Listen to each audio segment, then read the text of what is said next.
কুকুর আসিয়া এমন কামড় দিল পথিকের পায়, কামড়ের চোটে 20 দাঁত ফুটে বিষ লেগে গেল তাই। ঘরে ফিরে এসে রাত্রে বেচারা বিষম ব্যথায় জাগে, মেয়েটি তাহার তারই সাথে হায় জাগে শিয়রের পাশে। বাপের এসে বলে ভৎসনা চলে, কপালে রাখিয়া হাত, তুমি কেন বাবা ছেড়ে দিলে তারে, তোমার কি নাই দাঁত?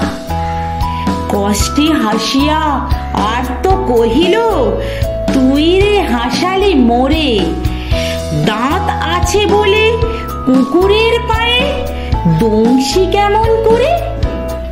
কুকুরের কাজ কুকুর করেছে, কামড় দিয়েছে পায়, তা বলে কুকুরে কামড়ানো কি রে মানুষের শোভা পায়?